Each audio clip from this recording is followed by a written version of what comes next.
you want us to try? I just have it on Zoom. Yep, okay, it's working. It looks like it. Oh yeah, cool. All right, so we are going to get started here. All right, is everybody following along at home on the Zoom call? Cool. Yep, I'm watching because I don't have the right equipment, so. All right. Cool. Hi. Andrew is holding the camera for me. So we're going to take this off of here and switch to the Andrew camera. Cool. All right. I was working. Okay, cool. Hi, my name is AJ Feeney Ruiz. I'm going to put some stuff up here right now.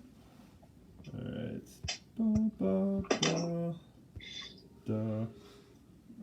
Okay, so you should have all the things. Are you guys able to see the Facebook Live from the Zoom call? I just see you. Okay. All right. Well, if you go onto actual Facebook, you should be able to see the other camera angles and all the different information for that. So, all right, cool. All right, so we're going to start right now. So what we're doing is we're making Eggs Benedict and roast potatoes. And we just go in order of sort of what takes longest. So we're going to start with the potatoes. So we need to preheat our ovens to 230 degrees Celsius or 450 Fahrenheit. So we are doing that. 450 Fahrenheit.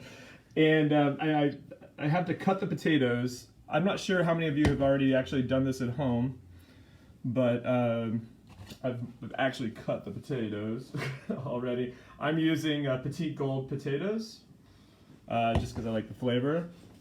They come in different sizes. So what we're trying to do here is we're trying to make these really, really crispy potatoes. So you want as much surface area as possible, because we're going to be cooking these in an alkaline solution that is actually baking soda and kosher salt. And all right, so for Zoom, you can see this over here. This is a big one. There's a little one. You just cut accordingly. So I'm just going to do the small one in half, and then I'll do a quarter of the big one. Well, the relatively big one. All right, and then we will start the water. What type of potatoes are you using? I'm sorry? What type of potatoes? The new potatoes? I'm using Petite Gold. You can use russet golds. You can use you can really use any type of potato. You're just sometimes you're trading off softer center, crispier skin, flavor. Okay. It's really a matter of preference. Okay. So if you're using the Petite Gold, then they do not need to be peeled, correct? I don't like to peel my potatoes in general, so I don't peel the Petite Gold. I don't peel red potatoes. I normally don't, but I saw Kip over there peeling potatoes. So. No, I do. Yeah, I grew up peeling potatoes, so. It is a matter of preference. All right. So, all right. Anyhow, so we have the potatoes. Is everybody following at home? I'm going to be putting our baking soda and kosher salt.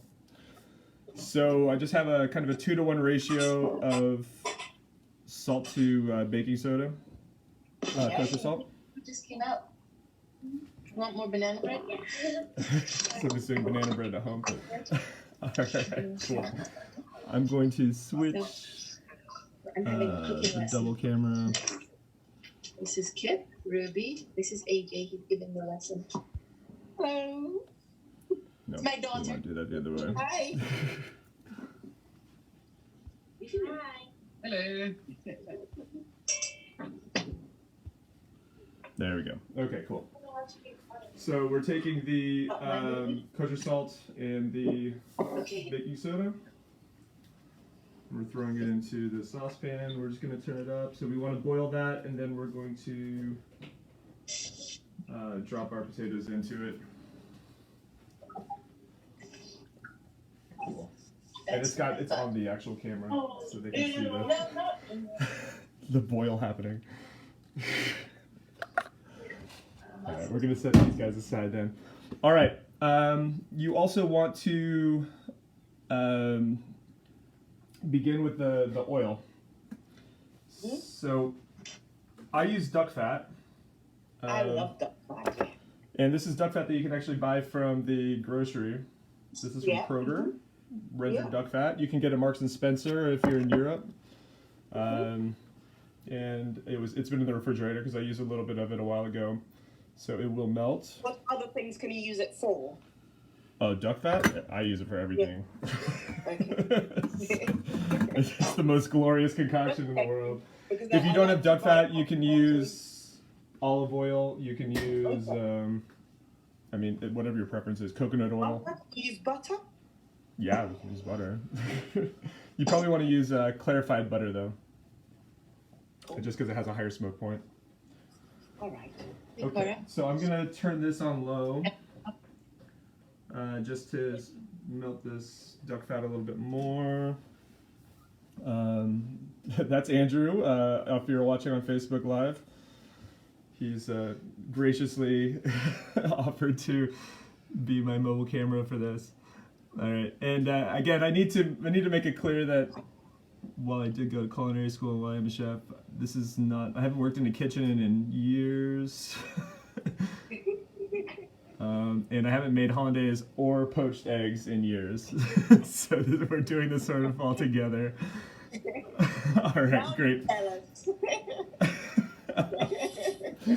Okay, cool.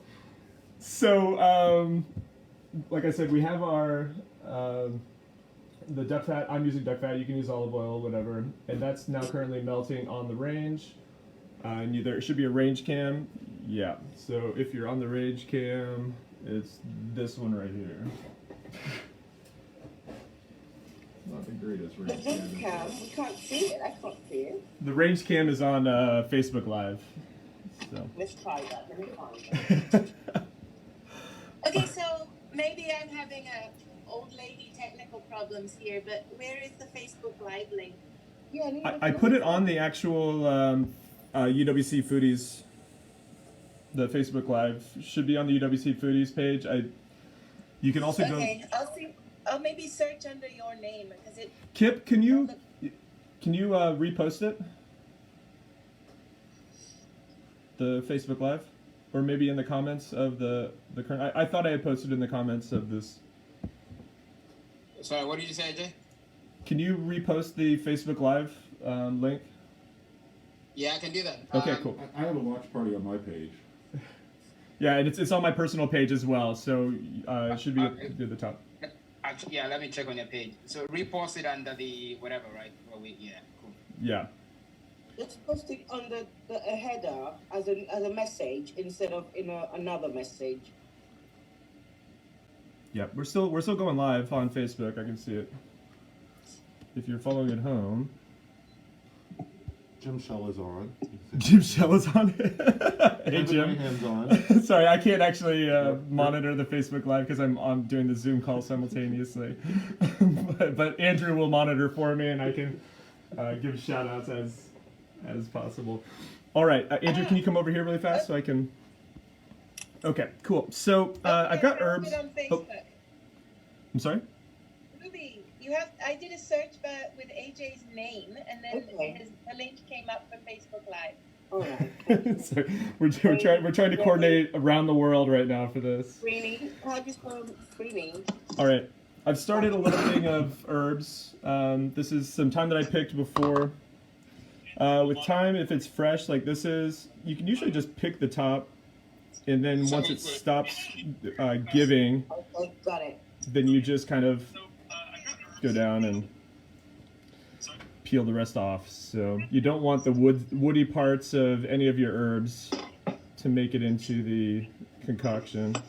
All right, and then we have rosemary over here. I did already pluck all the leaves off of the stalk, and I'm just gonna do like just a little rough cut of it. It's not that big of a deal. Herbs are sort of your preference. You can put them in and then strain the oil. So you just infuse it, or you can keep it in if you want the herbs to be part of the final product, which is my personal preference. So that's why I just do kind of a rough chop and smaller. But if you're not planning on having your herbs as part of the final presentation, you can literally just throw the entire thing, stock and all, because it all has flavor, and you can actually use less of it if that's your thing, if that's your jam. So we've got thyme, we've got some rosemary, and we have some sage. Sage, like any other leafy herb, just sort of, yeah, hold on. Just put one inside the other. Do a quick little cut down there. Yeah, there you go. And then you just can do a little roll. I don't like herbs with my potatoes. I don't like anything on my potatoes. Everybody has their preferences for the potatoes.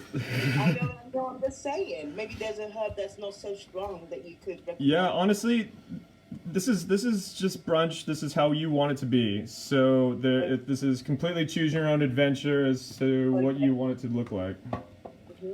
I'm just kind of giving you a basic overview of this. Good, yeah. So if you come back over to the range, you can see that our oil has melted. So I'm just going to toss these herbs straight in there. Oh. And I'm going to cover that back up. And we're going to let that infuse. So if you don't have a lid for your saucepan, you can let it kind of bubble up a little bit and then cover with plastic. But I have a lid, so I'm just going to let it kind of do its thing. I'm going to turn it up just a little bit more so it can get some bubbles. And then it'll infuse, so we just kind of leave it be. Our water is getting ready to boil. So we're going to put the potatoes in, and then we're going to turn that down to a simmer because we don't like to have boiling water with our root vegetables. Cool. Any questions from Zoom call in the meantime? Okay. All right, cool. So we are now going to, let's see. All right, well, we've got the potatoes. So once that gets boiling, so let me explain a few of the things that we're going to do and some of the techniques that we're going to be doing. So we've got these potatoes. We're going to get these into the oven, and then that's about an hour. Once we finish up with the preparation for the potatoes, we're going to kind of dive into the Hollandaise and the eggs. The nice thing about Hollandaise and eggs is that if we do the poached eggs, we can easily do the poaching and then set them aside into ice water and then just reheat later. That's what most cooks do, and it makes it easier to make sure that you're serving everything at the same time. And all for the Hollandaise, it's one of those things, if you make it the right way, you can just kind of put it in a warm place, forget it for a while, and you're good. So that's the nice thing about making brunch with Eggs Benedict is you can kind of just leisurely drink your mimosa, make your brunch for your friends, and then have it all ready to go at the same time. So hopefully, yeah, and everybody on Zoom call in London, do you guys have your drinks? All right. I have a curious elixir, actually. I'm not sure if you guys are familiar with these. Here, it's a non-alcoholic cocktail. Curious elixirs from New York. So I'm gonna do one of these while I wait for the water to find us boiling. There we go. That is an unnecessarily large. How do you? One time you need a bottle opener. Can I say something? Okay. Yeah, please. Can you see his kitchen, right? This is what I want to learn, how to store things as well, not just buy them and just leave them to wallow in the cupboards, you know. Got a Tupperware for everything, and a label. Oh yeah, so I don't like to use single-use plastic. so and when I was working in kitchens in Paris, this is sort of the organizational that we did in all the kitchens and bakeries. Mm-hmm. So you just make sure you have everything kind of easily accessible on the. Exactly. Yeah. Well, you can use glassware as well because I love glass. So Yeah. It's my these are my sourdough starters up here, okay. and those I use glassware for all of those. Okay. Plastic is just kind of nice because it's if it does get messed up somehow, then you can just toss it. Wipe it. Yeah, and it's less heavy, I suppose. Right. Okay. I think we're boiling over here for the potato water. So I'm going to turn that down to a simmer. And we're going to put our potatoes in.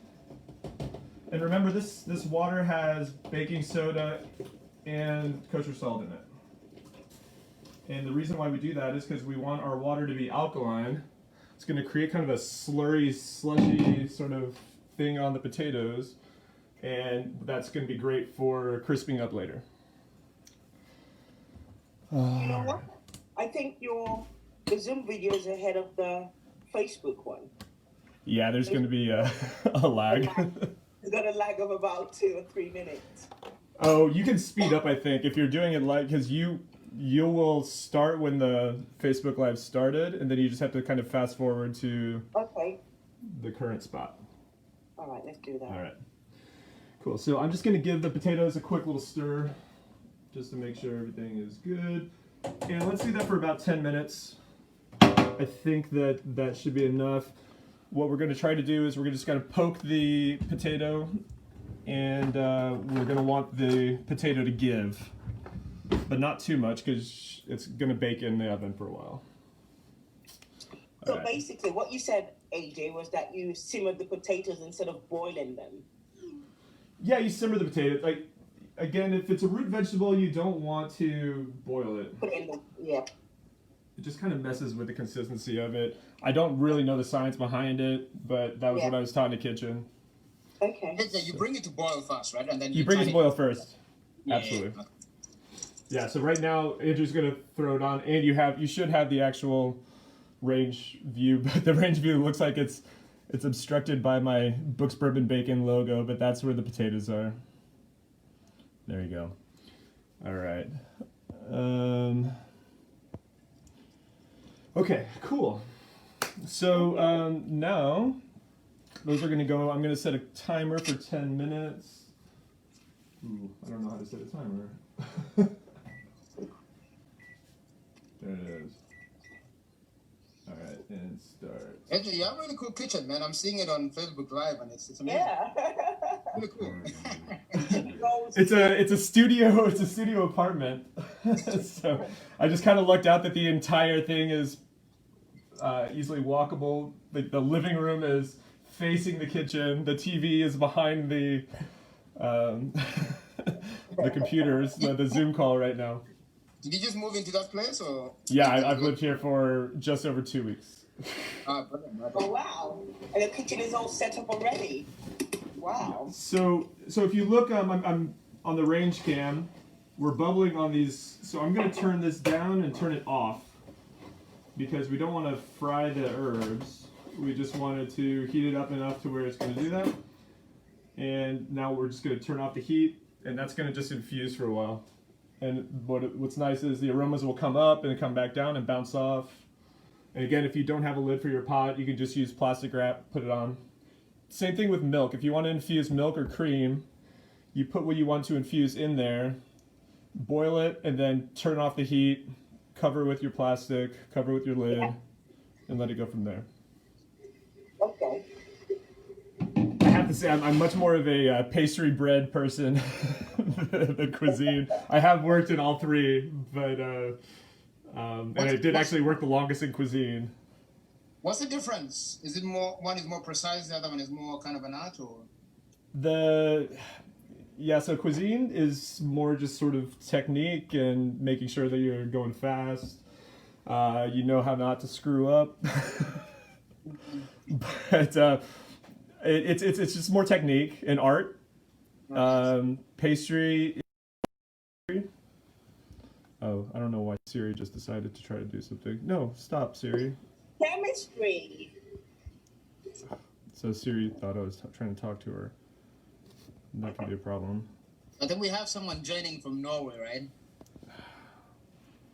How do I get rid of that? That's me. Thank you for asking me to There, join in. okay, cool. I Sorry, I just had a Siri moment. All right. So yeah, pastry is more chemistry, and then there's art at the end. And then bread is kind of art and chemistry, and then magic. So sometimes you're just at the grace of the bread gods. But I love bread the most. That's a stress test that you may have on the camera right now of loaf of sourdough, just to see how long it goes until it gets dry and stale, which is about a week for this massive loaf. All right, cool.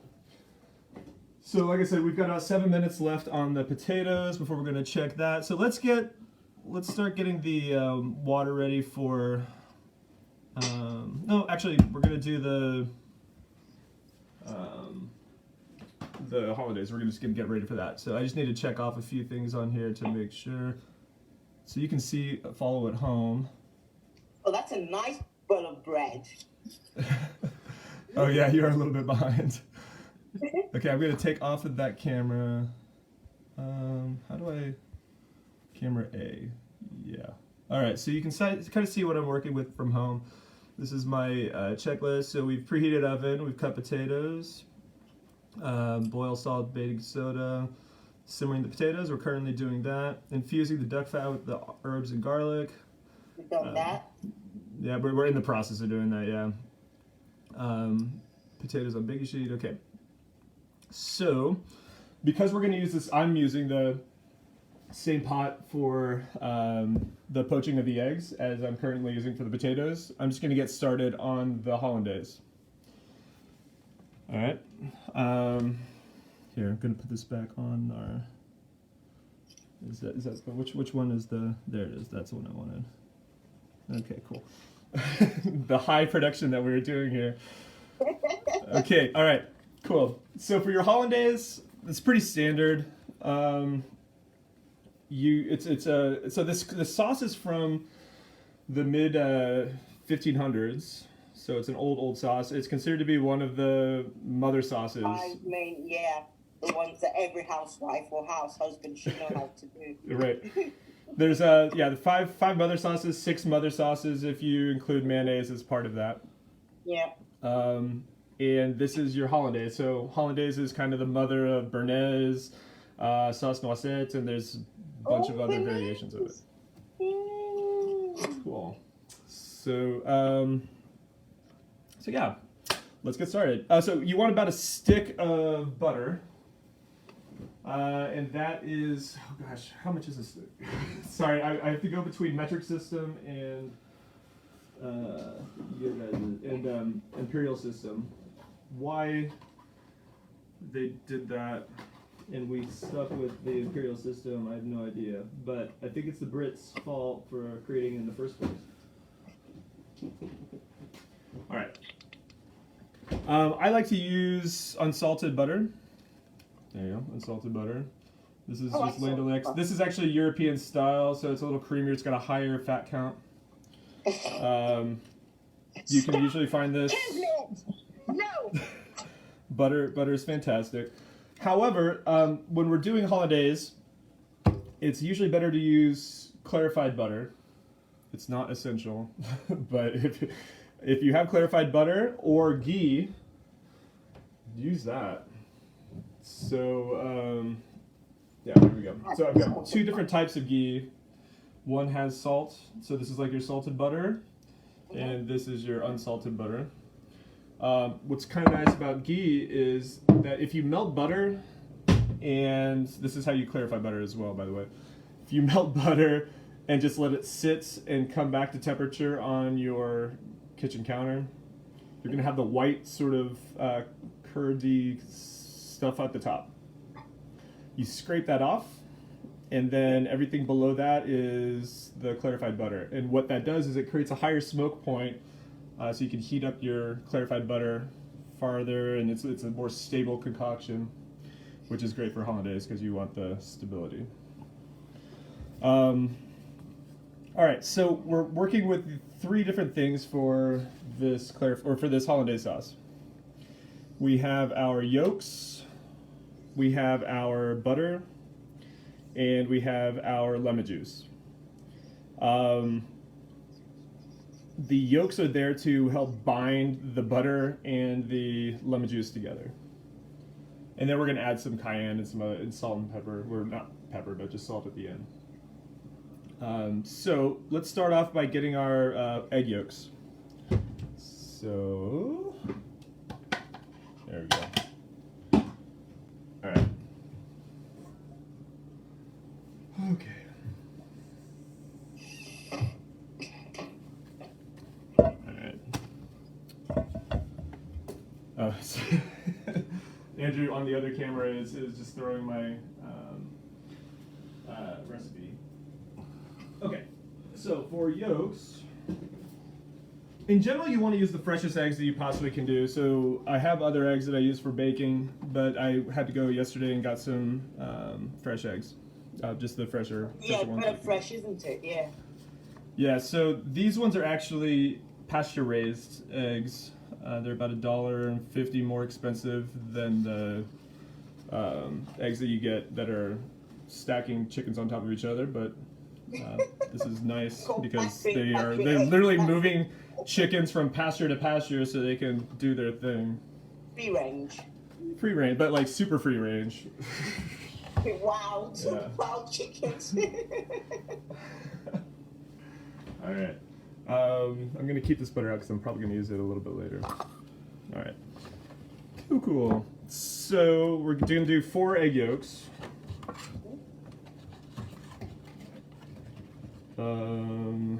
There. Should always have a trash bowl. So this trash bowl we're just going to use for shells and egg whites. Usually I would keep the egg whites, but I have a lot of egg whites already, so I don't need more egg whites. So we're just going to use this as trash and egg whites. All right. You freeze them for another time? You can, yeah.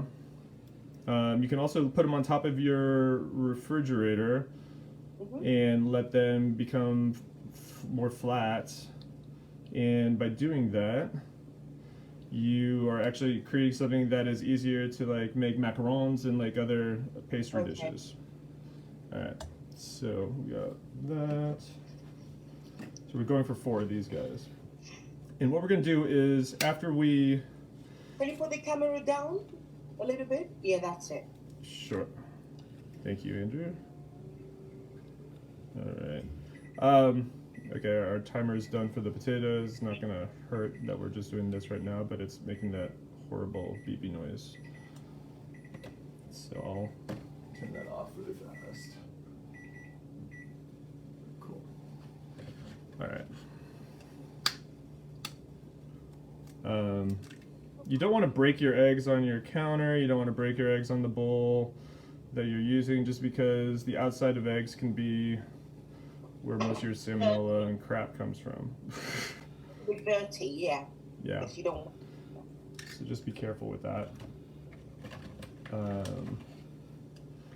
right, there you go. I like this technique because you just break on the You other notice, eggs. AJ, that when you buy free-range eggs and organic eggs, you get the membrane attached to the side, that white thing on the egg. I can't stand Yep. I mean, it's yeah, it's all. I mean, you get used to it. All right, so we've got these egg whites. I'm gonna set these aside. We've got the eggs in here. We're gonna come back to these eggs, but I'm gonna put it back in the fridge because you want your poached eggs to be as cold as possible. So those are back in the oven. I'm gonna put these just aside over here. All right, so grab a whisk. I don't like that whisk, so well, I'll use this whisk. It's fine. All right, so you can see the egg yolks that you have right now. I'm going to give these guys a quick little whirl, and then we're going to... Actually, we can't. We're looking at you, but we can't see what you're doing with the eggs. Oh, sorry. Here. If you're not on Facebook Live, then you can't see the... I don't know how to do that. Here, I'm going to try this a little bit. Okay, so we've got the eggs in the bowl. Use a metal bowl for this. All right. Do you have to use a metal bowl or can you use plastic? Metal bowl, you're going to do a lot better than with plastic. Okay. That's just the nature of doing this particular thing. Alright, we've got to turn off those potatoes. I'm going to empty the potatoes out. Actually, I'm going to check the potatoes, make sure they're okay. Yeah, they're okay. Again, you want to be able to have the potatoes give, like pierce with a fork, or I use a cake tester. And you just throw your potatoes right back into the thing, put it back on, and you're just going to let it dry out. Because we're going to be throwing them with oil here in a second. All right. So for your hollandaise, we're just going to start whisking this. This is your egg yolks. And you want to eventually double the volume of the egg yolks. All right, and we're going to put in our lemon juice. All right. So I use actual fresh lemons. The kind of the secret of getting your juice out of a lemon is to roll it on the countertop. So rolling on the countertop, you kind of like loosen up the lemon inside. And 1 tablespoon is about 1 lemon. We can actually just measure it just to see. I do have a lemon juicer here. Alright, there, that's some vinegar. Okay, cool. Somebody lent me this. I don't normally have one of these. But there you go. It is nice, and when you're working in the kitchen, you're always going through lemon juice. So, throw that into our garbage. Do the next one.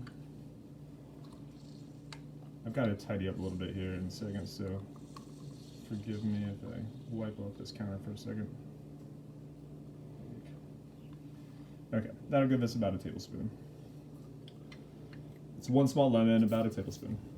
Now, you don't have to use lemon juice if you want to be creative. I've made a hollandaise using yuzu, which yuzu is a kind of a Japanese citrus. It's different kind of flavor. I really enjoy it. It's all the rage in France right now to use it in everything. Thank you for letting us know when the lockdown's over. We might go and try it out. It's a little bit pricey, so just be careful about that.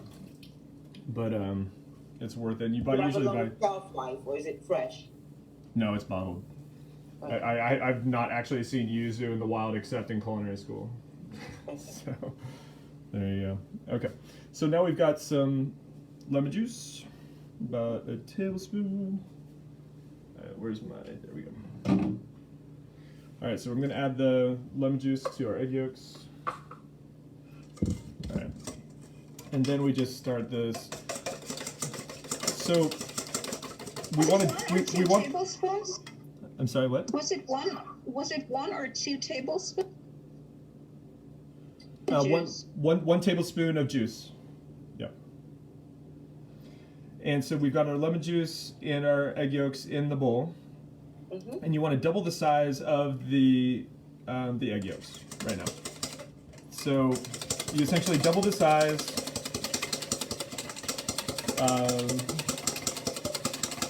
Put it on the bain-marie, double the size again. So this is the old school way to do that. Now, I have to tell you, no kitchen I've ever worked at makes their hollandaise this way. Do you use a machine? Do you like a blender? They use a blender. I can do a hollandaise using just melted butter, a blender, lemon juice, everything all together. It's super fast, but this is the traditional way. So it's not as difficult as they make out then, you know, everyone's like hollandaise sauce, like it's something they would master's degree in food and food technology or something. Right. All right, here, I'm gonna take a quick moment.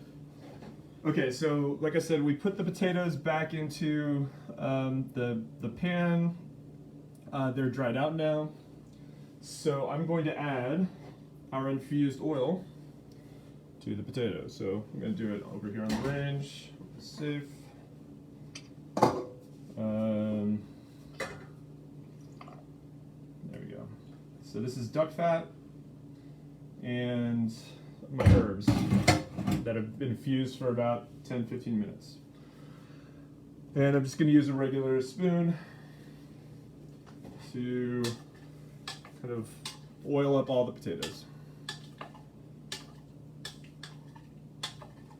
There you go. So we're all covered. And again, right now it's just potatoes, oil, and herbs. I haven't salted this yet. I'm going to wait until the end to salt. Okay. Now, oh yeah, okay. So I just have get a cookie sheet or a baking pan or a baking dish that has high lips, because you're going to probably have a little bit of this oil and a fair amount of these potatoes. There you go. All right.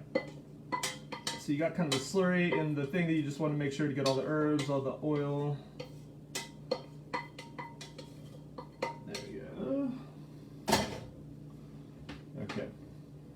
And you're spread it out all over the baking sheet. Cool. Try to make sure that they're all evenly distributed.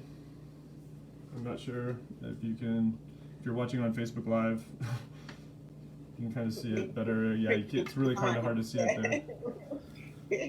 There you go. See? There. All right. Okay. All right.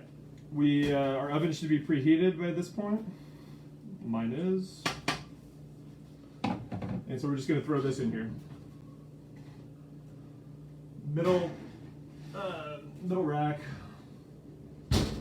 And we'll set a timer for 20 minutes.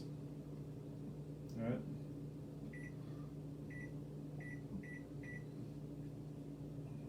Okay. Don't touch them. You're going to be tempted to. Don't touch them. We're going to scrape them up in about 20 minutes, turn them, and then let them go for another 10 minutes, turn them, let them go for another 10 minutes, and go from there until they're ready. All right, so back to our hollandaise. So keep trying to increase the size of your egg yolks. You can use a stick blender. You can use like a hand egg beater.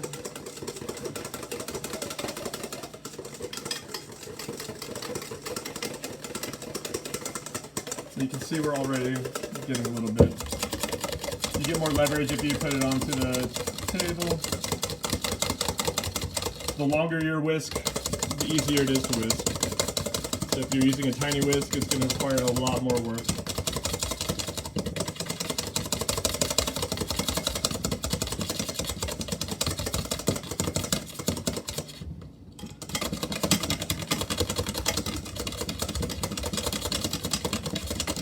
Alright, I'm going to let that sit for a second. We have our slurry pan, so I'm going to just rinse this out really fast, and we're going to reuse this so we don't make too many dishes. And we're going to use this for the poached egg. While I've stopped, any questions? Again, if you're on Facebook Live, I can't see your questions at the moment. Andrew might be able to check and see if there's any specific questions. He can relay those to me.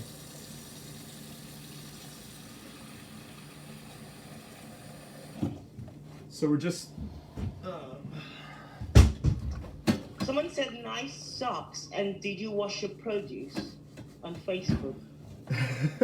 Yes, the potatoes were already pre-washed, and that's the only produce that I've had so far. The lemons all were washed when I first bought them. We have some leafy greens that we're gonna maybe use later. I think they have been washed. I think they're pre-washed as well. I'm not sure. But yeah, usually just wash it. The problem with leafy greens is that usually they're pre-washed. If they're not, if you don't have a salad spinner, it's a pain in the butt. Yeah. So if you have a salad spinner, great. Do it. Alright, cool. So we're going to fill this up with water. And this is what we're going to do our poaching in. I'm just doing hot water, it doesn't really matter what you do. Baby spinach, baby Baby spinach and baby arugula. Yep. Alright, you don't want it too deep, you don't want it too high. So we've got it like kind of right. I'm going to put actually a little bit more in there for the poached egg water. Alright. And before I forget, I'm going to throw in, this is some vinegar. Distilled white vinegar, and then I'm also going to do a pinch of salt into the water. So What does the vinegar do? It helps the I don't know the scientific name of it. When you know how you have your egg, the egg whites. Yeah. It helps keep them all together. Okay. Keep them round. Well, there's an action as well that's going to help do it, but there's. Yeah, it's going to assist in keeping everything from turning out to look like egg drop soup. Like someone dropped it. Right. So that's in there right now. I'm going to do a pinch of kosher salt. All right. And the salt is just kind of going to give some flavor. Yeah. It's always better to salt your water when you're doing potatoes or cauliflower or any of that other stuff, so you don't have to add too much salt at the end. No, pasta as well, right? Pasta as well, yeah, absolutely. All right, so we're gonna let that sit for a minute. I'm gonna keep working on this, trying to increase the. Somebody on Facebook said coagulate is the word. Coagulate. There you go. That's what I thought the word was, but I thought it only applied to blood.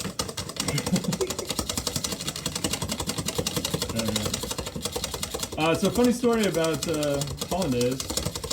When I was a kid, I studied French growing up, and I can't remember how old I was. I was really young, and we all had to sign up one day for some French meal that we were doing. This is at St. Richard's, where I went here in Indianapolis. And I really enjoyed French food growing up. My mom did a lot to try to develop my palate. And somewhere along the line, I discovered asparagus with Hollandaise sauce and really loved it. So naturally, I signed up for asparagus with Hollandaise sauces there, not knowing how horribly difficult it is to make Hollandaise. And by that I mean my mom can make Hollandaise. So I think we figured out how to make it work with the package, but my poor mother had to deal with that. AJ, that you can't find Hollandaise sauce in the supermarket, ready-made. Marks and Spencer makes it. Oh, cool. You can buy prepackaged that you add. I don't know what you add to it, but you add something to it. Okay. As well here in our supermarkets. I haven't seen the wet versions that they have at Marks and Spencer. But I know Marks and Spencer does a lot of pre-made sauces. I can't speak to the efficacy of them. Yeah. But I don't rely on Marks and Spencer's because they know how to lure you in with nice stuff and then they cook you in and they stop making it. It's never constant. Yeah. Most of the Marks and Spencer's shut down in Paris as well.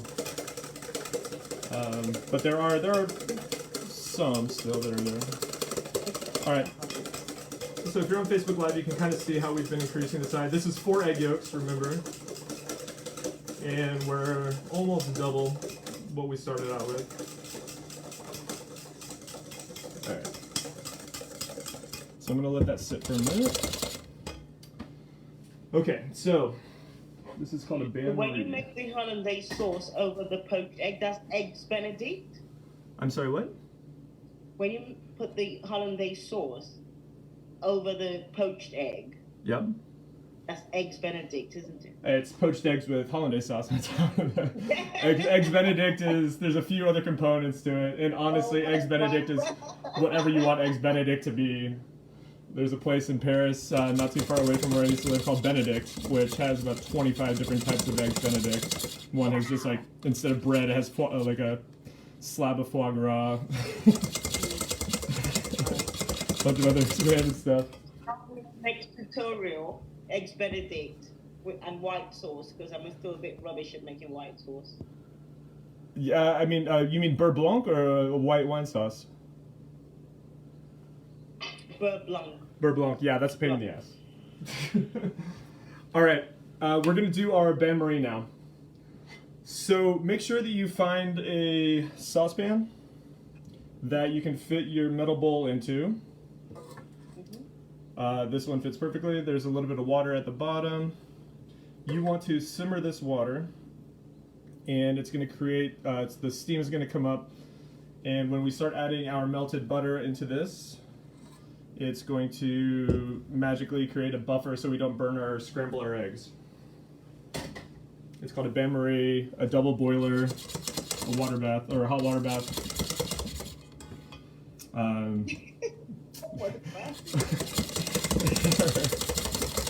Okay, so we're gonna do the butter now. I'm gonna use this ghee. Again, I pre-bought this ghee.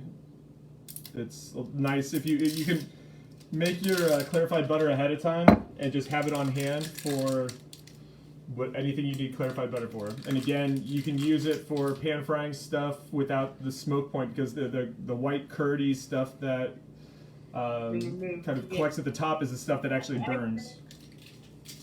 I read on the internet that you should use quite hot butter, not sort of spitting, but very warm, so that you can get a better sauce.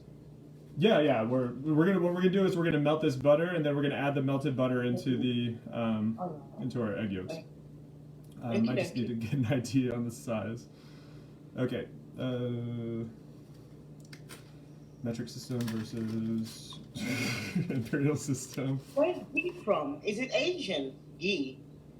Ghee is Indian. Yeah, I thought so. You can't get your hands on some ghee or make it. Is it too terrible if you just use plain butter? You can use regular butter. It doesn't have to be that fancy. All right, we're talking about half a cup. All right. So there we go.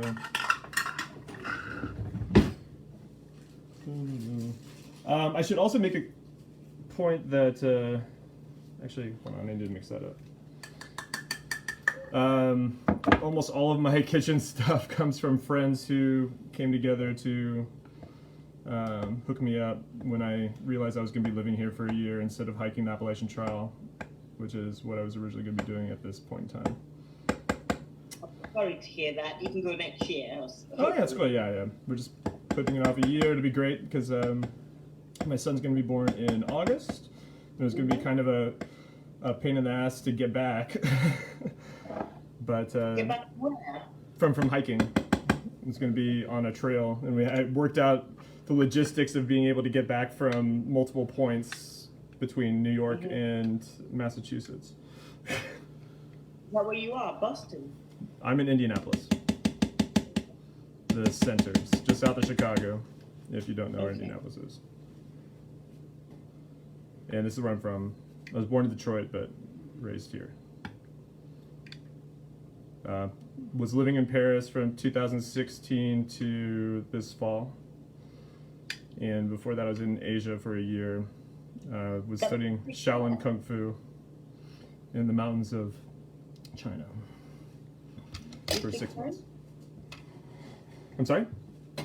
You speak French? Oui, je parle français aussi. Très bien or just parler? I think my French friends would say it's okay.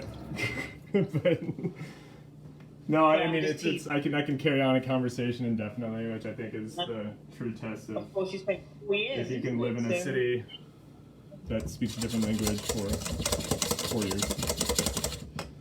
Okay, so this is pretty much melted. I'm gonna just, so this is a measuring cup. I'm just gonna like let the rest of it melt by putting it onto the range where the oven underneath it is gonna just heat it up and make sure it becomes completely liquid. And what we're gonna do is we're gonna turn on the bain-marie. And we're going to be adding the slow drizzle of the butter into our egg yolks after we increase the size of the egg yolks a little bit on the bain-marie. And the bain-marie again is just a French word for double boiler, hot water bath, metal bowl in a saucepan that has a little bit of water. Sorry? Butter is in a plastic container. Yeah, it's okay. It's not gonna melt.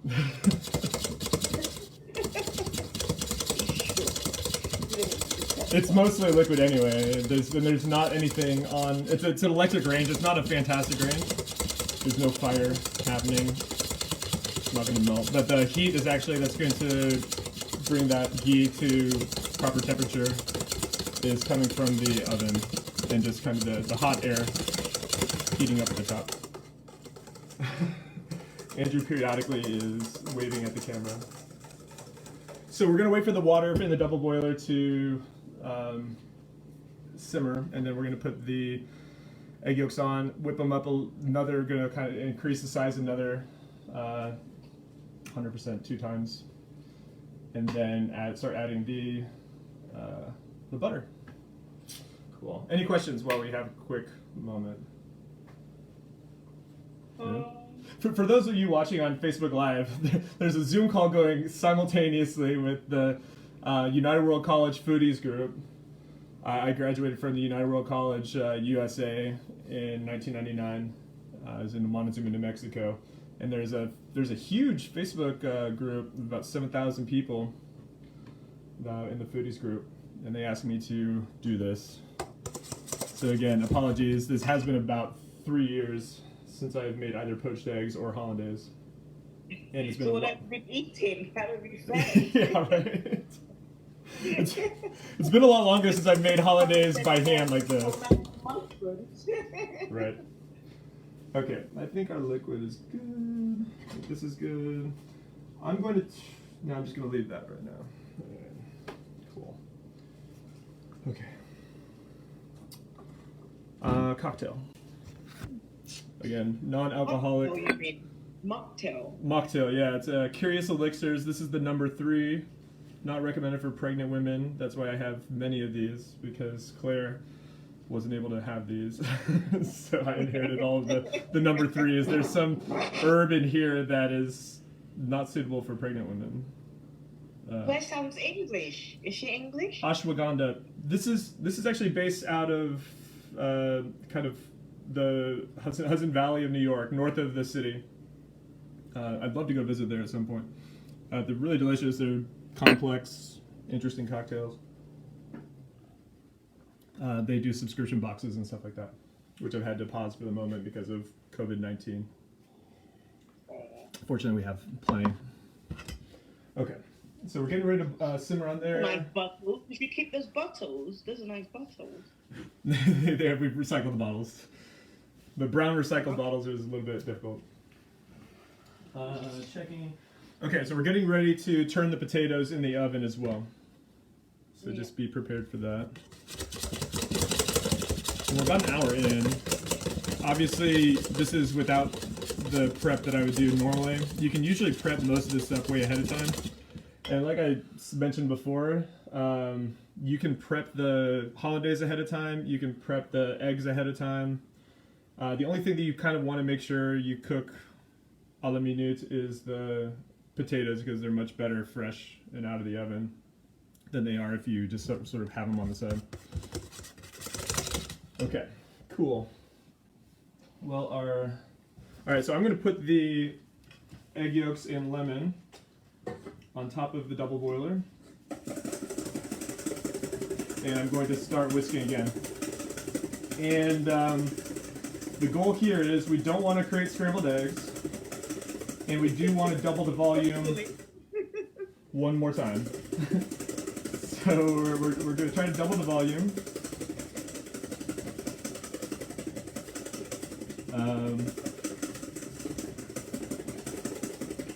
And the heat's going to help us do that. It's going to kind of fluff this up.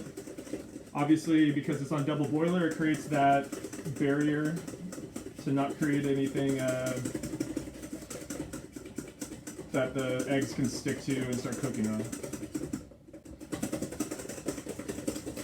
And you should start to see the kind of consistency that we're going to ultimately end up with.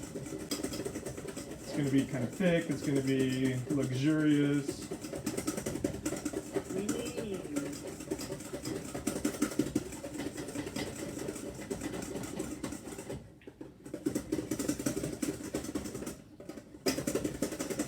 Again, in a restaurant, we would use a blender.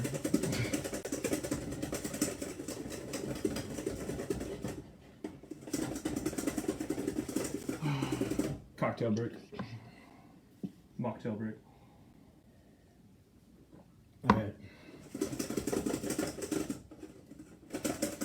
Alright. I'm gonna just kind of prepare you for some realities of Hollandaise sauce, especially when you do Hollandaise sauce by hand like this. It's gonna get to a point sometimes, especially if it's your first time making Hollandaise, that it's gonna like look kind of like glossy, too thick, gross. That means your sauce is broken. But it's fixable. That just means that you ran out of liquid, like water actually, from your mixture. So you can add a few drops of water at a time and keep whisking, and hopefully your sauce will come back together. What you don't want to do is scramble it. You don't want to overcook it. And you protect yourself from overcooking by using this double boiler contraption. The bain-marie. So if, for example, AJ, if you had used the blender, would you still have it to put it on a double pot like you're doing now? No. You can pretty much just put into a bowl. Like you literally if you do a stand-up blender, you in the stand-up blender, literally just put all the ingredients in and blend it up, and it's ready. You can also, if you have a stick blender, put it into like a frying pan. When do you cook the yolk? If you literally put the egg yolks into the blender. You don't cook them because it's in a blender. It just whips everything up. Okay. Like an orange julius. All right, so we're gonna slow drizzle this ghee. That's kind of a pain in the butt, isn't it? All right, so you want to be whisking while you add the drizzle.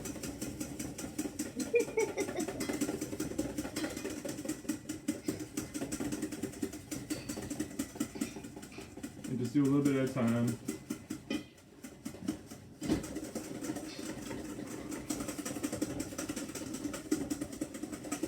And because you have the egg yolks in there, you're able to bind this butter with this lemon juice instead of it splitting. And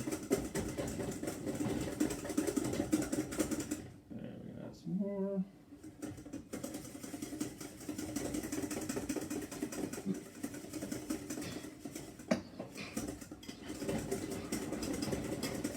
This is a labor of love, you know, this Hollandaise sauce. Sorry, what? I said it's a labor of love, you know. It is a labor of love, yeah. You can tell why my poor mother, when I volunteered her to make Hollandaise, she about shit herself. Your color as you're adding this butter it's going to go from that deeper yellow to a lighter color now, and that's because butter.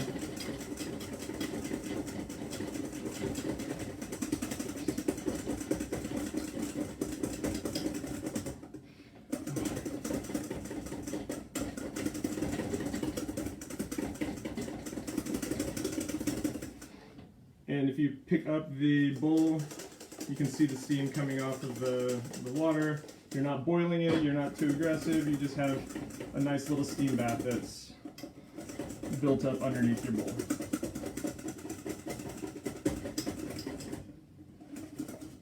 Somebody wants to know on Facebook why the ghee was liquid, and you should give us tips for the next person. Why the ghee was liquid? Because Yeah, I put it I on think- top of the oven to become liquid. Because you want liquid butter. Yeah. Unless you're, well, I mean, you want soft butter at least if you're going to put it into a blender. So does the actual bowl touch the water, or is just the steam you're using? The bowl is on top, it doesn't touch the water. Okay.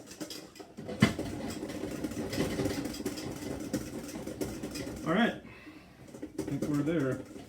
All the butter's in there. You can kind of see it's the color, it's the consistency that we want. I'm going to taste it really fast. And taste it. Alright, and then the thing is we're going to keep it on in the back of the oven where it's warm. Sorry, this is not being organized right now. Have you got asparagus? The what? You said you normally have with asparagus, so I'm just asking if you've got any, because that'll be a shame if you can't indulge in your childhood Oh. love of. True. Alright, so we're going to taste it. So always have like a little spoon that you have handy someplace. Alright. Yeah, it's good. You want it to be a little bit tart. You want it to be creamy, buttery. All right, now that we're finishing it, you want to throw in a little bit of salt and a little bit of cayenne. If I can remember where I put the cayenne. Yep. No, is it over there? Do you see it? Yeah, down there. That's why. Cool. Cayenne pepper is red though, isn't it? Will it change the color? All right, so you got a little bit of cayenne. Throw that in. And then a little bit of salt. If you have white pepper, you can put white pepper in as well. Because So white pepper is better than black pepper anyway. the black pepper just doesn't make it look as nice. It's a subtle difference of taste. Okay. So we have the cayenne is in there now. And I'm just going to do a pinch of, I've got some French salt here. Celtic sea salt, no, that's too big. Yeah, you know what, I'm just going to put in a little bit of kosher salt. I think that'll be fine.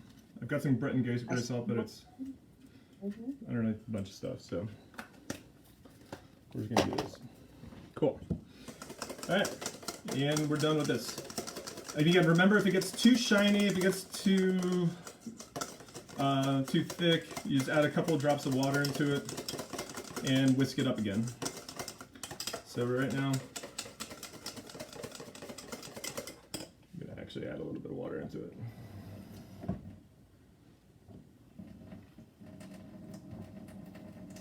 Again, you don't need much, just a few little drops. And it goes from that glossy into the color that you want. Alright, so this is going on the back.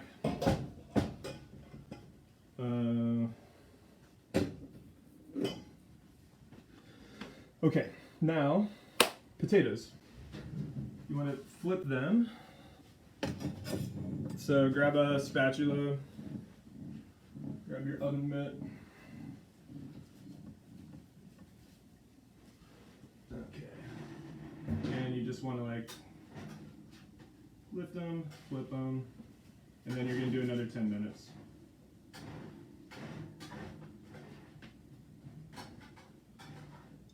It's okay if they Sorry, stick. now that the Hollandaise sauce is ready, I'm going to have to drop off. because I have to make my dinner. Okay. When is your next? When is your next one? I don't know. We'll see. What? This is sort of put together just a few days ago. And bechamel sauce. I can happily do bechamel, yeah. There's a lasagna that I do. Make a homemade bechamel for that. Oh, Cool. yes. All right. Ruby, where's your glass of wine? But let me go and get it. Maybe that's what I want to ring up people. Olga, how are you? Okay, so we just set the timer for another 10 minutes, and we're gonna check it again in 10 minutes.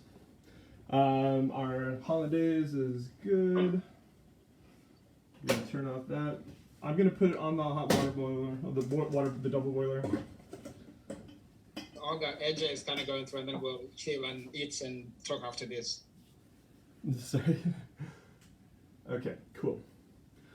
All right, so let's get on to these poached eggs.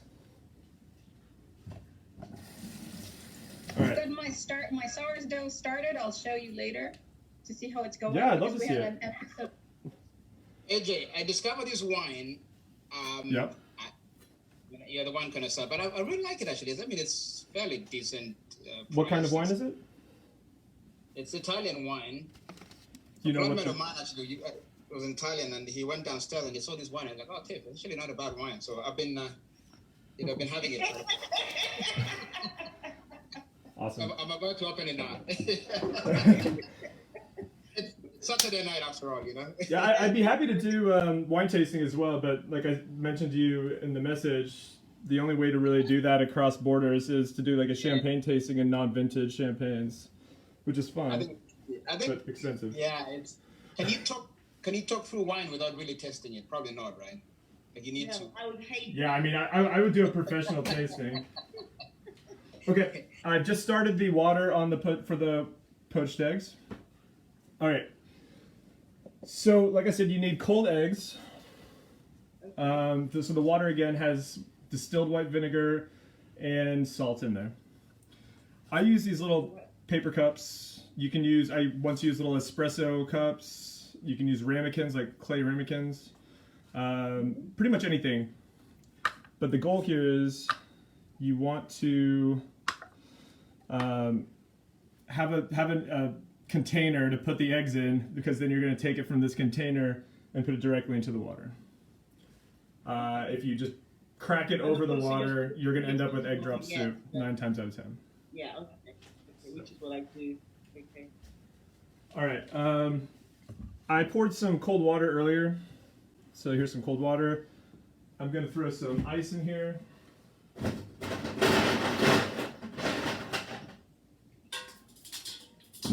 Okay. So we're going to cook these eggs about 4 or 5 minutes, and then we're going to put them directly into the ice water to stop the cooking. And that way you end up with that runny yolk that you really want. And you just take it, put it into the hot water when you're ready to serve, and that'll reheat it, and then you eat it. Cool? Everybody understands what we're doing? It doesn't cook it again, does it? It doesn't cook it again. No, you're warming it back up. Okay. That's what I was going to ask you. It's like So if you were gonna serve them immediately, you wouldn't need to go through the ice cooling step. You just put it in the whatever. True. Yeah, you could serve directly if you are planning on doing it directly. I did brunch one time where I did that, and you literally just serving one person. Everybody watches them eat Eggs Benedict until the next person gets it, which is almost perfectly staggered to how long it takes to eat that Eggs Benedict. You can do multiple eggs at the same time as well. Today we're just going to do one egg at a time, but if you're cooking multiples, you have a larger container, or a larger saucepan. Have you seen those egg poachers that you Yes, buy okay. now? So here's the other secret of this: is you can use an egg poacher. Like one of the best ways to poach is in a small little plastic sandwich bag. Like you can do it in a sous vide if you have an Instapot at home or one of those things. There's a million better ways of poaching eggs than the way that we're doing it here, but this is the classic way to do it. I just thought maybe I'll just check in. Obviously, I'm not going to go out to go and buy egg, which is why I'm asking how you're making it to perfection. But I was just asking in case it was something else. You know? Oh, yeah. So right now, if you can't see, I'm cracking eggs into the little paper cups. All right. And what is the reason for that? Is it just to keep it all together or what? It's to keep it all together, to make it cleaner when you're pouring it directly into the. Keep the yolk in. Yeah. It's highly recommended to do it this way. A lot of people, when they are trying to make poached eggs at home and end up messing it up and getting angry, Yes, guys. it's because they're making stuff that looks like egg drop soup, and that is literally just because they're probably cracking them directly in. Yeah. So. This wine is good. It's early afternoon here in Indianapolis, so drinking wine at the moment, while acceptable in the time of coronavirus, is not the... It's almost 5 o'clock. It is almost 5 o'clock at most places. Alright, I'm going to put my eggs back into the refrigerator. We're just going to do 3. My water is not cooked yet, or boiling yet, so I'm going to let it boil, and then I'm going to take it back down to a simmer. I want to make sure that the salt dissolves. And like I said, we've got our eggs ready. We've got our ice water ready. I'm going to check the Hollandaise. So for the Hollandaise, you use lemon, but could you use lime? Sorry? For the Hollandaise sauce, you use lemon, but could you use lime? Can you use lime? Yeah, you can use whatever citrus you want. It's not a Hollandaise, but like it's a version of it. You can. Orange. I mean, yeah, citrus is flexible. It's just lime probably won't work as well as lemon.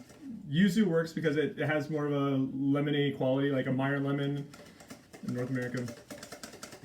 We love Meyer lemon for some reason. But you can see the consistency of our sauce is still beautiful, luxurious. Yeah. How do you stop the sauce from splitting? You just keep it warm but not too hot.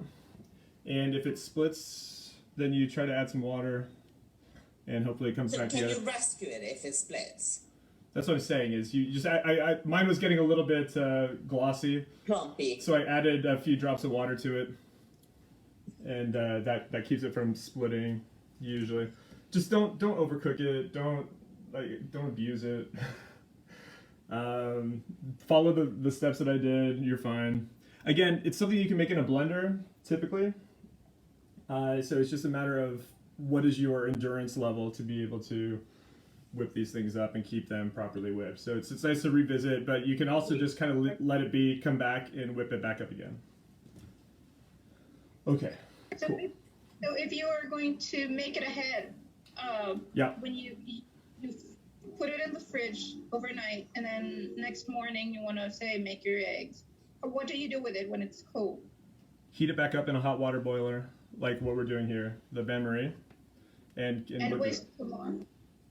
And yeah, just whisk it the same way. So because it'll solidify because you're refrigerating butter, and when you refrigerate butter, it turns into a solid.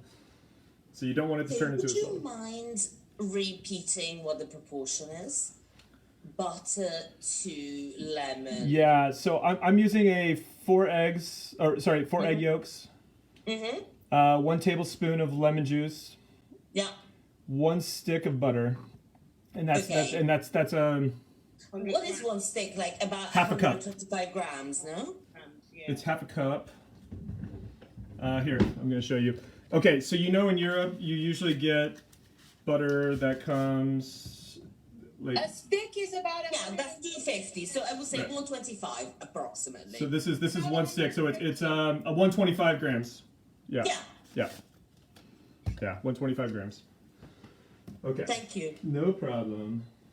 All right, we're still waiting for this to simmer. You want the simmer, but you don't want it to boil. A stick is 125 113 grams. It's 150, yeah. 150 if you want to be precise. Because it comes at 250 and one stick is two of them together, so yeah, that's 150. It's not going to make a huge difference. One of the things about cuisine is precision, while appreciated, is not absolutely necessary in pretty much everything that you do. It's not pastry. It's not bread. So they're usually okay. Cool.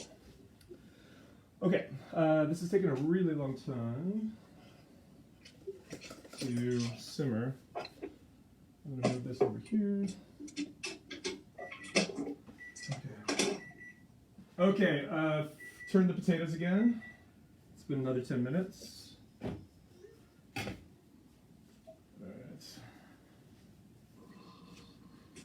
Yeah, I mean, a lot of people really want to follow the recipes directly, but the reality is that it's sort of just a matter of feel. I was really slow during my cuisine portion of culinary school, because I was so obsessed with proportions and making sure everything was the exact same as what the chef had done it before. And the reality is, it's cuisine, you make it your own, unless there's a very specific dish you're making for a restaurant. Alright, cool.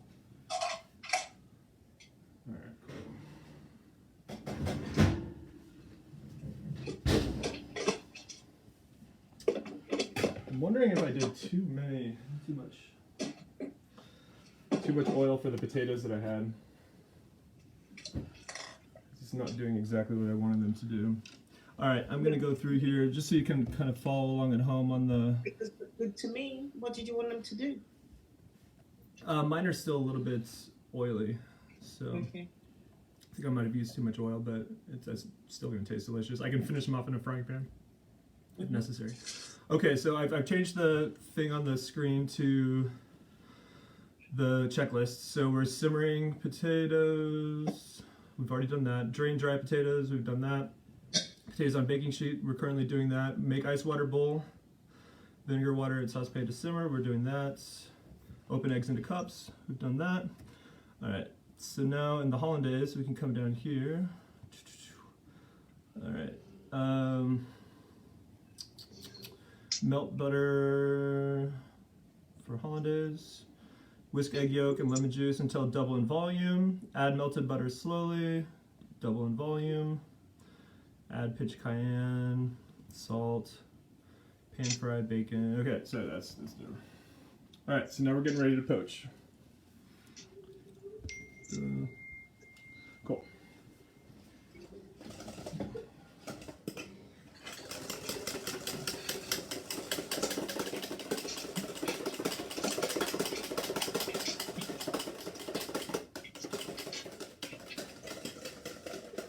Just keeping it light, fluffy. The Facebook video is no longer. It's on your checklist still. It is on my checklist. It should change up, huh? Yeah. It's good now. Okay, cool. All right. Technology.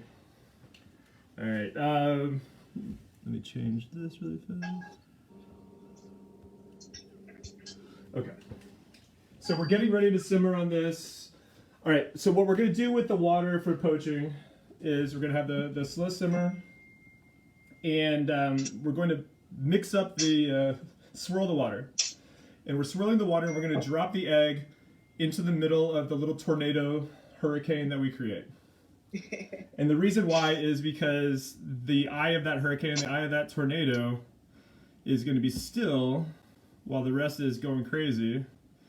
And it's going to keep all of the egg white stuff that's going to fan out, usually, in that little tight little bottle.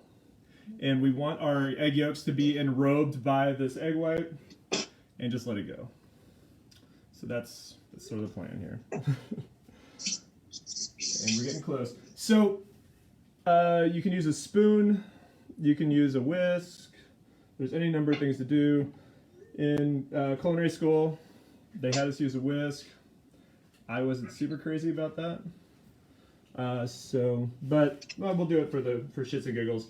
Otherwise, you can use a regular spoon. We'll try it both ways and see if it works. Why not? Okay, cool. So we got our first egg in the little paper cup, ramekin. All right, and we're getting ready to simmer. We got little bubbles on the bottom. If you're on the Facebook cam, I don't know if. Okay, here, hold on. I'm gonna move it over here to where we have a better view. Cool.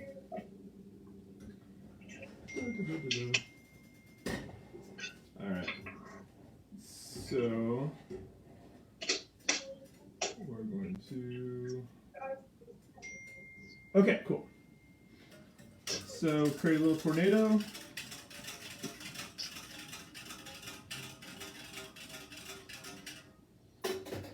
Tornado, tornado, tornado. Ta-da!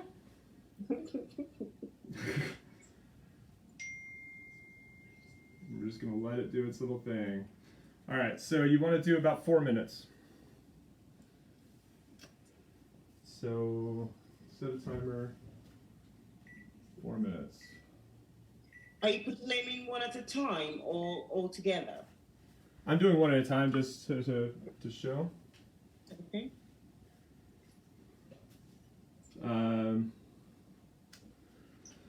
We'll see. You just let it sit, let it do its thing. It's gonna try to get the white around it. Hopefully it's not sticking to the bottom. This guy might be. Oh, that's genius. Those Facebook pages are showing up where you swirl it. And the egg. Oh, wow. Hang on. So just kind of doing its thing. Anyway, so let it sit for about 4 minutes. We'll see how that first one turns out.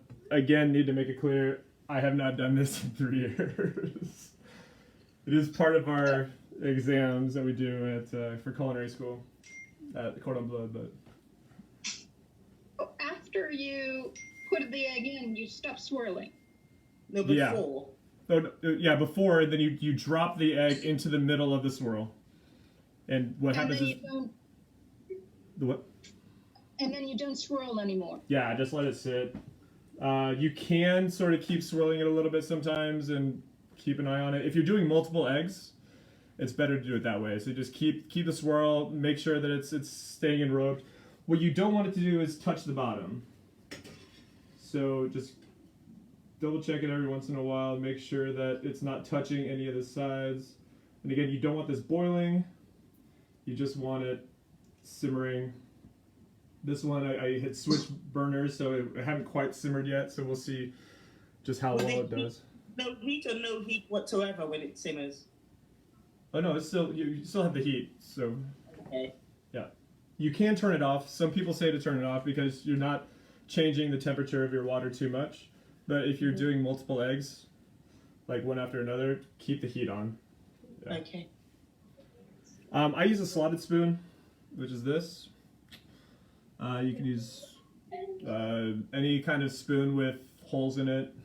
It's a good way to remove it. Cool.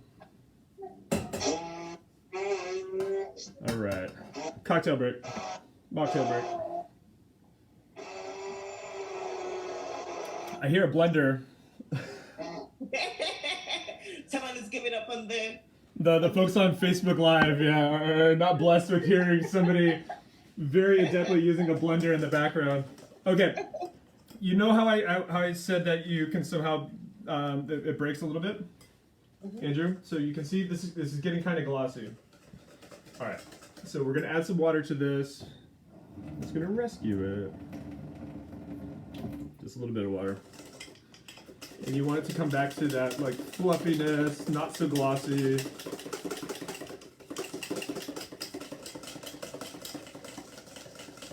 And that's just because it was too much water was cooking off of it. It's still keeping it warm, but a little bit too warm. So this apartment's actually probably warm enough to just set it aside for a minute.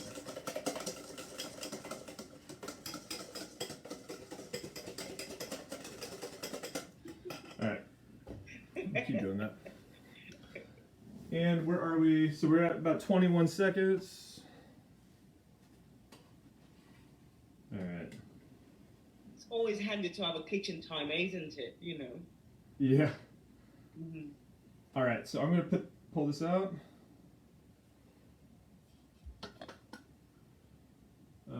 2, 1, and that goes right into the ice water. Yeah.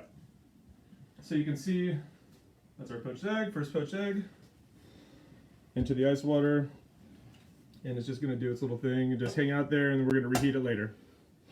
All right, and then we just do it again. So we swirl our water.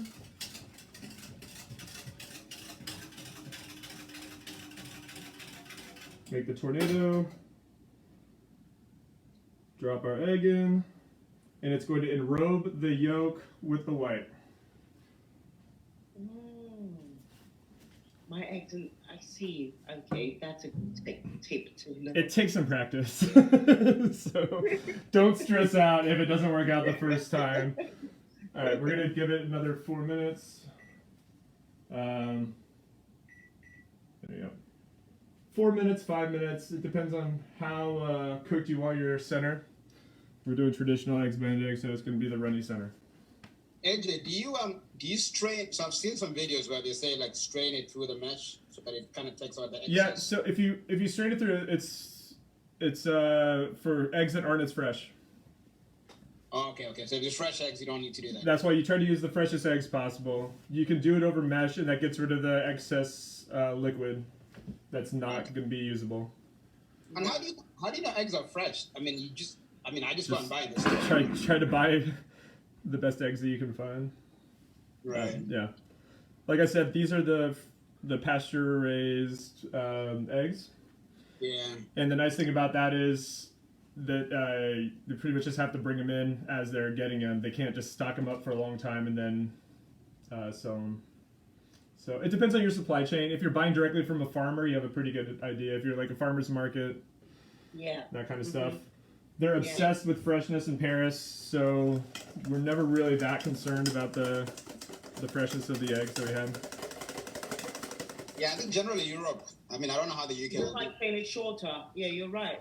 It's true in Europe. Yeah, the standards are a little bit different. All right, I'm going to switch over to this really fast so we can go to our checklist. All right, so we're in the process of swirling. Removing egg, place in ice water. We've done that for 1. We're going to do that for 2 more. Repeat with additional eggs. And we've been turning the potatoes. We're going to keep doing that. All right, cool. Okay. So now let's get ready for the other parts of our Eggs Benedict that we want to do. Cool? All right. These are English muffins. I don't know if you just call them muffins in London. Yep. so we're gonna bust out a few of these and get those ready.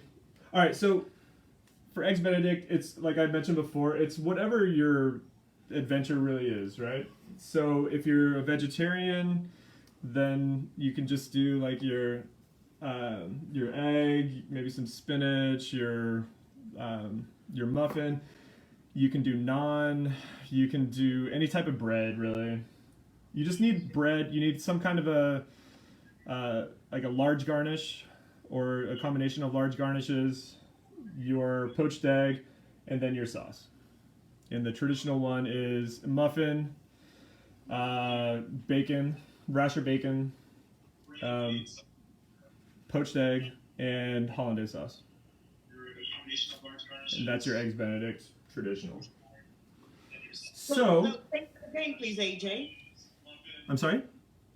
Can you say that again? You were saying that you needed for Eggs Benedict, you need what? Okay, so traditional Eggs Benedict is your English muffin, your rasher bacon, your poached egg, and then your Hollandaise sauce on top of that. But that's what I said at the beginning, and you said that's something different. Well, so that's your traditional Eggs Benedict. What I'm saying is, you can make whatever the hell you want. You can make it with biscuits and gravy and a poached egg and some version of sauce that you put on top. Okay. it's really, again, it's what you want to make of your own. I've seen some interesting ones, like I said, using naan and like a curry sauce poached egg. Yeah. So. Okay. So we're gonna stick to the traditional ones. So you can also do smoked salmon. That is really popular. Yeah, I had that one. That's the best I've had, or my favorite at least. The salmon Benedict. All right. Or So the salmon Benedict, and with a mimosa, it goes beautiful. all right. So that's our second one. Okay. Cool. We're gonna do our third one now. And you're gonna see. I'll show you here in a little bit, but you're gonna still have a little bit of funky, thin membrane, thin egg whites on the outside of your cooked eggs Benedict or cooked poached eggs. And all you do for that is you can just cut that off so, before serving. All right. Again, we're just doing 3. If I wanted to do all 3 of these at the same time, I would do a much larger, probably more of a frying, like a frying pan with tall sides. So a wide saucepan. And again, you just want about that much water. And you can just do one egg after the other. And you drop it into the swirl instead of in the eye of the swirl. And it just does the process, but ensemble. Cool. All right, let's get the garnishes ready.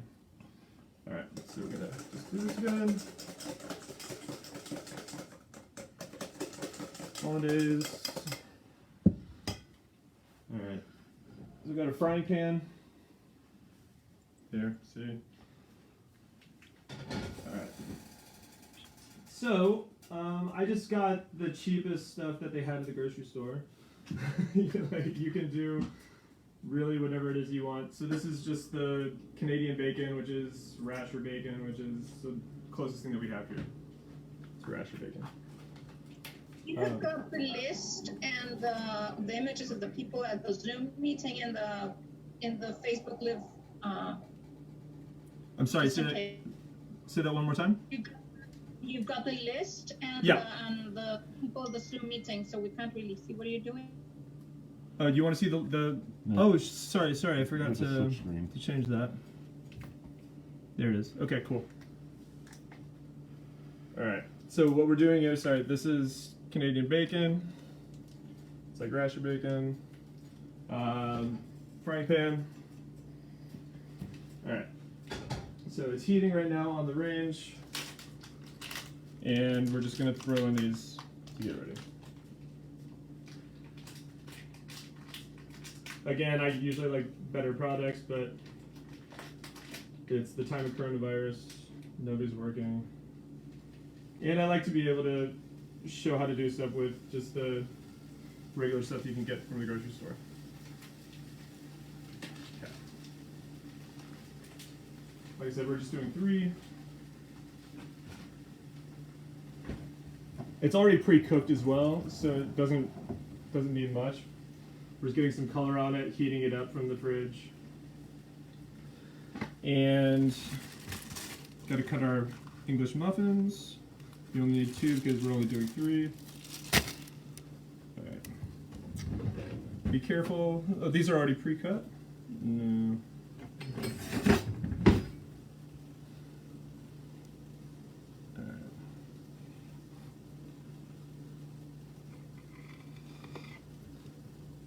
I would have made my own for you guys, but didn't have enough time.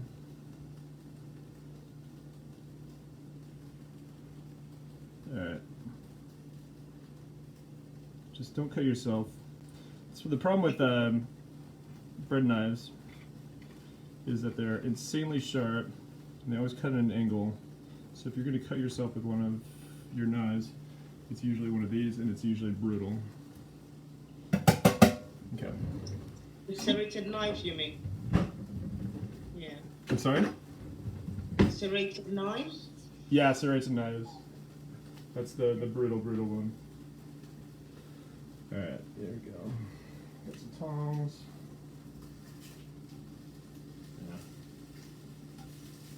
Where are we in time? 7? Okay, so now I'm going to pull out the last poached egg.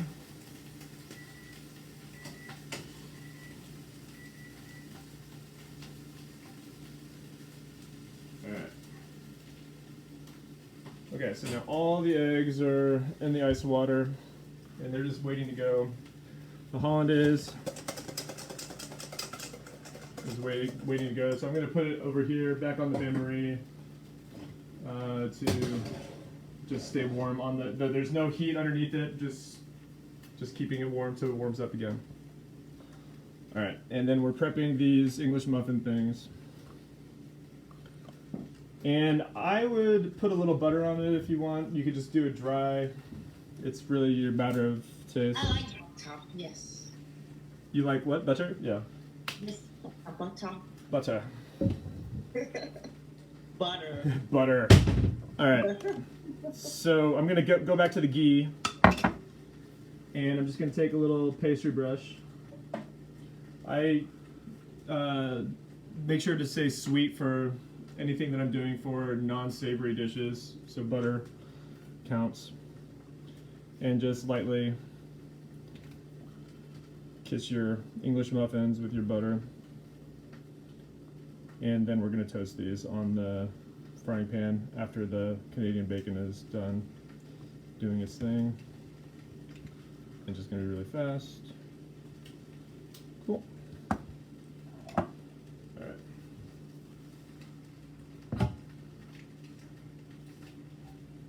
And like I said, you can play with your hollandaise sauce, you can play with your proteins, you can play with your breads. The main component of your Eggs Benedict is your poached egg. So, all right, I'm going to turn off this poaching water, and we're just going to keep it because we're just going to drop our eggs in really fast before we serve. Sound good? All right, so I'm going to take off this bacon. Let me get a serving plate.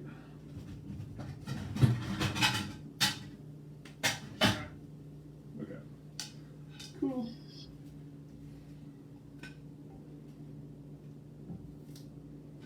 All right.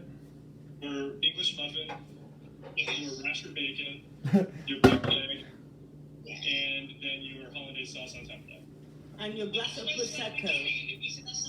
But so that's your traditional Eggs Benedict. What I'm saying is, you can make whatever the hell you want. You can make it with biscuits. I think somebody has the sound up. I'm hearing whatever happened like a moment ago. All right, so right now I'm just toasting our English muffins.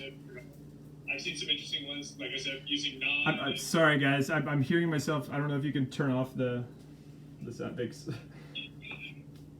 So we're gonna stick to the traditional one. You can't do that, can you? You can also do smoked salmon. That is really popular. All right. Cool.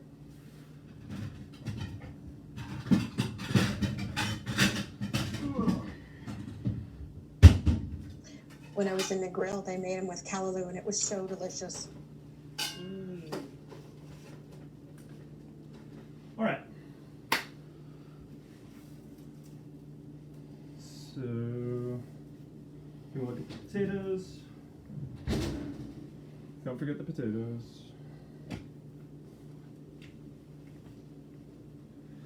All right. How's everybody? I'm not sure if anybody's still cooking at home, but we're about ready. We're hungry, that's how we are. Again, ideally you do most of this stuff up front, and then you just do the potatoes, and then you put it all together at the end. Okay. Kip, where are you in your checklist? Are you on open next bottle of wine yet? Yes, what's the percentage? Open next bottle of wine.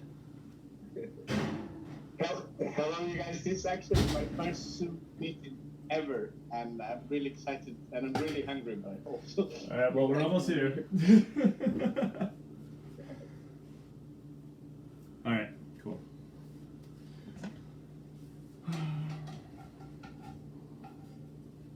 Have you ever tried doing poached eggs with a sous vide machine?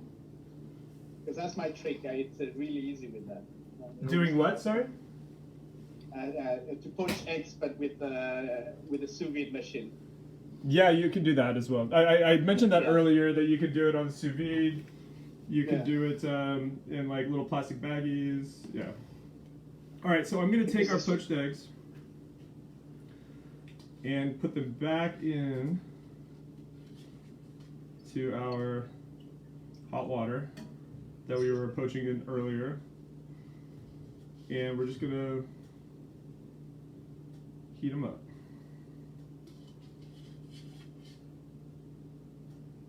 Julio, how are you? I see you on. Where's your video, man? Okay. Oh, it's just with the video thing. Yes. Come on, man. Let's see you. Uh-oh.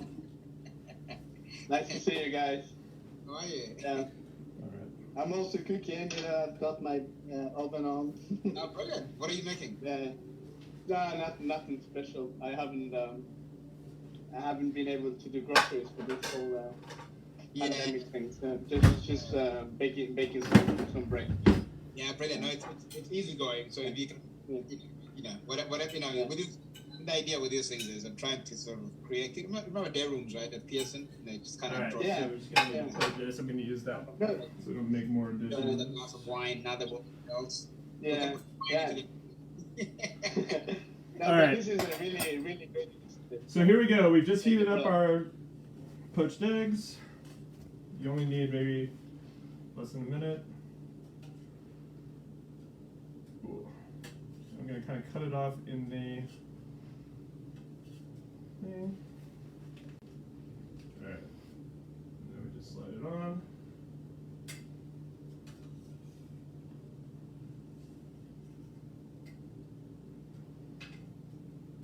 And make sure you get the water off.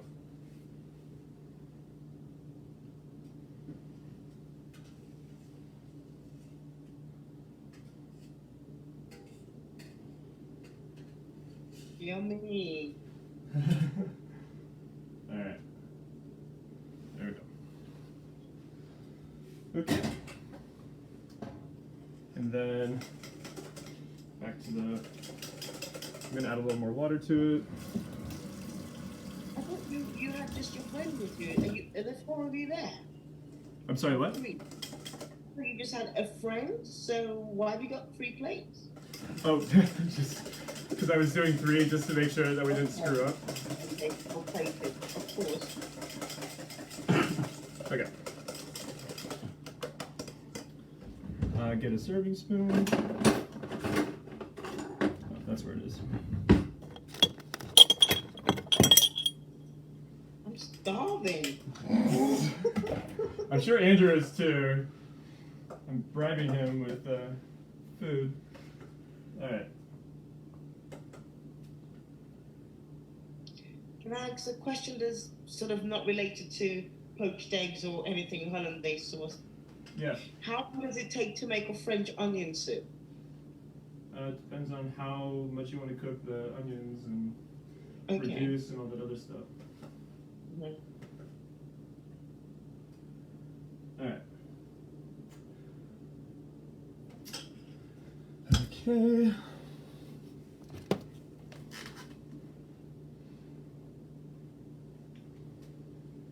Garnish with a little bit of cayenne.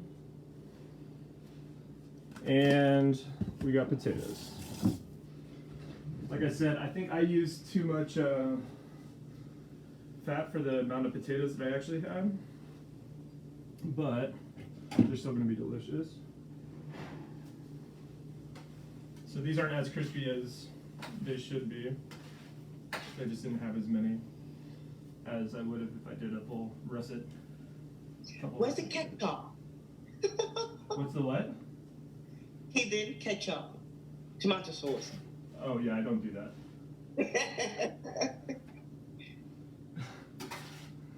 Alright. And there you go.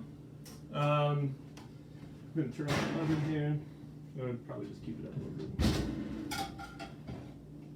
Alright, and then you always finish with your seasoning. I like to use Malden salt. It's a flaky kind of diamond-looking salt. You do the eggs, the potatoes. Cool, and that's it.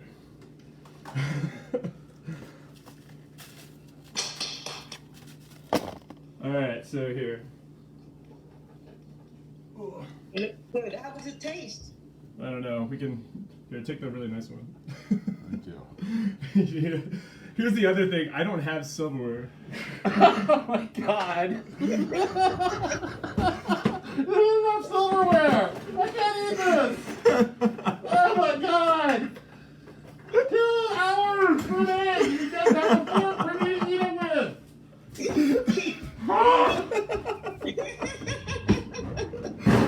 My back hurts! My arm hurts! I'm holding the camera! Get me a fork, you! Alright, here, hold on. I think I'm doing my kid.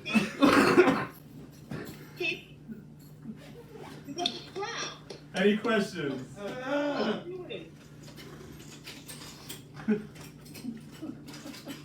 Yeah, here you go. Here's a fork. Oh my god!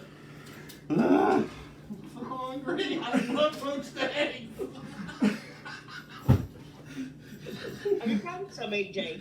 I'm sorry, what? Have you found some cutlery? No, I just because I just moved in here, so like that's one thing that I haven't actually got yet.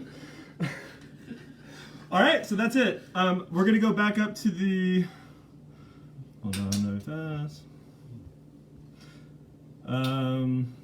Okay, the checklist. Just go through. All right, so you want to prep your garnishes, your bread. I put nuts on there because some people like to grate a little bit of pistachio on top. Just kind of plays with textures. Can you put cheese in it? Put cheese? Yeah, people do mozzarella. Like, I mean, it's whatever you want. Endless. Thank Right. you very much. And you can do, so if you make a brown butter instead of the clarified butter that we were using, it makes a sauce noisette. And that has a really nice sort of nutty flavor to it. How is it, Andrew? It's delicious. All right, he's happy. Excellent job, AJ. Well done. Thank you very much. All right, guys. I'm making a request, AJ, before you. Hey, are Yes. you Bechamel sauce. Bechamel sauce? Yeah, white sauce. I know it's an offshoot. White sauce. Bechamel is an offshoot from white sauce, but I've never been able to get it. So I'll be interested in watching you. Yeah, bechamel sauce is not complicated, so I'd be happy to show how to make it. Yeah, cool. Cool. So AJ, Yeah, Kip. are you so we're gonna keep this thing on, and are you gonna join us in chit chat, or what's your plan? Yeah, I'm gonna finish up this Facebook Live, and then Okay. I'll join you guys. All right, right. brilliant. Sounds good, man. All right, cool. Looking forward. All right. Okay. Well, that was That's fun. really- Okay, everybody. I'm going to go. Hope everybody got something out of that. Here's the Eggs Benedict. Put it under So the. my potatoes are still going, so I'm a bit behind. I'm catching up. There it is. Okay, perfect. Eggs Benedict. I want to get the crispiest potatoes. All right. Take care, guys.